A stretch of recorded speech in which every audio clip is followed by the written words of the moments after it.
ನಮಸ್ಕಾರ ಎಲ್ಲರಿಗೂ ರಾಶಿ ಕುಕಿಂಗ್ ಚಾನಲ್ಗೆ ಸ್ವಾಗತ. ನಾನು ಮಮತಾ ಬಸವರಾಜ್. ಈ ದಿನ ನಾನು ತುಂಬಾ ಸಿಂಪಲ್ಲಾಗಿ ಟೇಸ್ಟಿಯಾಗಿ ವಾಂಗಿಬಾತ್ ರೆಸಿಪಿನ ಮಾಡ್ತಾ ಇದ್ದೀನಿ. ಮೊದಲಿಗೆ ನಾನು ಒಂದು ಬಾಣಲೆಯನ್ನು ಬಿಸಿ ಮಾಡಲು ಇಟ್ಕೊಂಡಿದ್ದೀನಿ. ಅದಕ್ಕೆ ನಾನಿವಾಗ ಒಂದು 7ರಿಂದ 8 ಟೇಬಲ್ ಸ್ಪೂನಷ್ಟು ಎಣ್ಣೆನ ಹಾಕ್ಕೊಂಡು ಎಣ್ಣೆ ಬಿಸಿ ಆದಮೇಲೆ ಸಾಸಿವೆನ ಹಾಕ್ಕೊಳ್ತಾ ಇದ್ದೀನಿ. ನೋಡಿ, ಇವಾಗ ಸಾಸಿವೆ ಚಿಟಪಟ ಅಂತ ಸಿಡಿತಾ ಇದೆ. ಇವಾಗ ನಾನು ಒಂದು 4 ಟೇಬಲ್ ಸ್ಪೂನಷ್ಟು ಕಡಲೆಕಾಯಿ ಬೀಜ, 2 ಟೇಬಲ್ ಸ್ಪೂನ್ ಕಡಲೆಬೇಳೆ, 2 ಟೇಬಲ್ ಸ್ಪೂನ್ ಉದ್ದಿನಬೇಳೆನ ಹಾಕ್ಕೊಂಡು ಮೀಡಿಯಂ ಫ್ಲೇಮ್ನಲ್ಲಿ ಗೋಲ್ಡನ್ ಬ್ರೌನ್ ಕಲರ್ ಬರೋವರೆಗೂ ಫ್ರೈ ಮಾಡ್ಕೊಳ್ತಾ ಇದ್ದೀನಿ. ನೀವು ಕಡಲೆಕಾಯಿ ಬೀಜದ ಬದಲು ಗೋಡಂಬಿನೂ ಕೂಡ ಹಾಕ್ಕೊಳ್ಬೋದು. ಇವಾಗ ನೋಡಿ, ನಾನು ಒಂದು 3 ಬ್ಯಾಡಗೆ ಮೆಣಸಿನಕಾಯನ್ನು ಕೂಡ ಹಾಕ್ಕೊಂಡು ಫ್ರೈ ಮಾಡ್ಕೊಳ್ತಾ ಇದ್ದೀನಿ. ಇವಾಗ ನಾವು ಹಾಕ್ಕೊಂಡಿರುವಂತಹ ಕಡಲೆಕಾಯಿ ಬೀಜ ಎಲ್ಲ ಚೆನ್ನಾಗಿ ಫ್ರೈ ಆಗಿದೆ.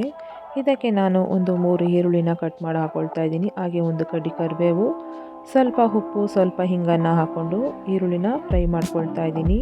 ನೀವು ಈರುಳ್ಳಿ ಫ್ರೈ ಮಾಡಬೇಕಾದ್ರೆ ಸ್ವಲ್ಪ ಉಪ್ಪನ್ನು ಸೇರಿಸಿ ಫ್ರೈ ಮಾಡೋದ್ರಿಂದ ಈರುಳ್ಳಿ ಬೇಗ ಫ್ರೈ ಆಗುತ್ತೆ.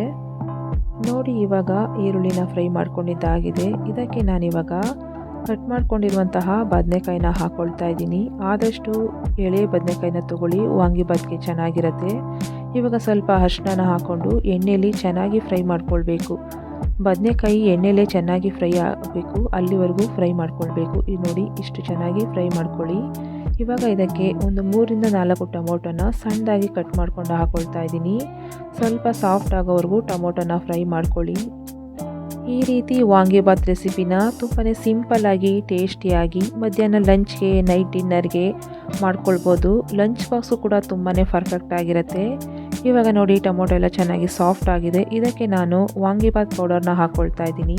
ನಾನಿಲ್ಲಿ MTR ವಾಂಗಿಬಾತ್ ಪೌಡರ್ನ ಹಾಕ್ಕೊಳ್ತಾ ಇದ್ದೀನಿ. ನೀವು ಯಾವುದೇ ಬ್ರ್ಯಾಂಡ್ ಬೇಕಾದ್ರೂ ಉಪಯೋಗಿಸ್ಬೋದು, ಇಲ್ಲ ಅಂದರೆ ಮನೇಲೂ ಕೂಡ ಮಾಡ್ಕೊಂಡಿದ್ರೆ ಅದೇ ಪೌಡರ್ನ ಹಾಕ್ಕೊಳ್ಬೋದು. ಖಾರ ಎಕ್ಸ್ಟ್ರಾ ಬೇಕು ಅನ್ನೋದಾದರೆ 1 ಟೇಬಲ್ ಸ್ಪೂನ್ ಚಿಲ್ಲಿ ಪೌಡರ್ನ ಹಾಕ್ಕೊಳ್ಳಿ. ಹಾಗೆ ರುಚಿಗೆ ಸ್ವಲ್ಪ ಉಪ್ಪು, ಒಂದು 4 ಟೇಬಲ್ ಸ್ಪೂನ್ ಹುಣಸೆಹಣ್ಣು ರಸ, ಸ್ವಲ್ಪ ಬೆಲ್ಲನ ಹಾಕ್ಕೊಂಡು ಒಂದು 3ರಿಂದ 4 ನಿಮಿಷ ಇದನ್ನು ಲೋ ಫ್ಲೇಮ್ನಲ್ಲಿ ಫ್ರೈ ಮಾಡ್ಕೊಳ್ಬೇಕು. ನೀವು ಒಂದು ಸರಿ ವಾಂಗಿಬಾತ್ ಗೊಜ್ಜನ್ನ ಮಾಡಿಟ್ಕೊಂಡ್ರೆ 1 ವಾರದವರೆಗೂ ಫ್ರಿಜ್ನಲ್ಲಿ ನೀವು ಗೊಜ್ಜನ್ನ ಸ್ಟೋರ್ ಮಾಡಿಡ್ಬೋದು. ನಾನು ಈ ದಿನ ಮಾಡಿಕೊಡ್ತಿರೋ ಕ್ವಾಂಟಿಟಿಗೆ ಒಂದು 4ರಿಂದ 5 ಜನ ತಿನ್ಬೋದು. ನೀವು ಕಡಿಮೆ ಮಾಡ್ಕೊಳ್ಳೋದಾದರೆ ನಾನು ಹೇಳಿರೋ ಇಂಗ್ರೀಡಿಯೆಂಟ್ಸ್ನಲ್ಲಿ ಸ್ವಲ್ಪ ಸ್ವಲ್ಪ ಕಡಿಮೆ ಹಾಕ್ಕೊಂಡು ಮಾಡ್ಕೊಳ್ಳಿ. ನೋಡಿ, ಇವಾಗ ವಾಂಗಿಬಾತ್ ಗೊಜ್ಜು ರೆಡಿ ಆಗಿದೆ. ಇವಾಗ ಇದಕ್ಕೆ ನಾನು ಮೊದಲೇ ಕುಕ್ ಮಾಡ್ಕೊಂಡಿರುವಂತಹ ಅನ್ನನ ಇಲ್ಲಿ ಹಾಕ್ಕೊಳ್ತಾ ಇದ್ದೀನಿ. ಆದಷ್ಟು ಅನ್ನನ ಉದುದ್ರಾಗಿ ಮಾಡ್ಕೊಳ್ಳಿ. ಇದಕ್ಕೆ ರುಚಿಗೆ ತಕ್ಕಷ್ಟು ಉಪ್ಪನ್ನು ಹಾಕ್ಕೊಂಡು ಅನ್ನನ ಸರಿಯಾಗಿ ಮಿಕ್ಸ್ ಮಾಡ್ಕೊಳ್ಬೇಕು.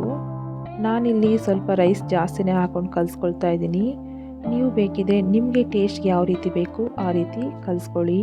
ಇವಾಗ ನೋಡಿ, ತುಂಬಾ ಪರ್ಫೆಕ್ಟ್ ಆಗಿರುವಂತಹ ತುಂಬಾ ಟೇಸ್ಟಿಯಾದಂತಹ ವಾಂಗಿಬಾತ್ ರೆಸಿಪಿ ರೆಡಿಯಾಗಿದೆ. ಬಿಸಿ ಇರುವಾಗಲೇ ಸರ್ವ್ ಮಾಡಿಕೊಂಡು ಚಟ್ನಿ ಅಥವಾ ರಾಯ್ತಾ ಜೊತೆ ತಿನ್ನಿ, ತುಂಬಾ ಸೂಪರಾಗಿರುತ್ತೆ. ಈ ರೆಸಿಪಿ ನಿಮಗೆ ಇಷ್ಟ ಆಗಿದರೆ ಒಮ್ಮೆ ಟ್ರೈ ಮಾಡಿ ಹೇಗಿತ್ತು ಅಂತ ನನಗೆ ಕಮೆಂಟ್ಸ್ನಲ್ಲಿ ತಿಳಿಸಿ. ನಮ್ಮ ವಿಡಿಯೋಗೆ ಒಂದು ಲೈಕ್ ಕೊಡಿ, ಶೇರ್ ಮಾಡಿ, ಸಬ್ಸ್ಕ್ರೈಬ್ ಮಾಡ್ಕೊಳ್ಳಿ. ಹಾಗೆ ಬೆಲ್ ಬಟನ್ನ ಕ್ಲಿಕ್ ಮಾಡಿ.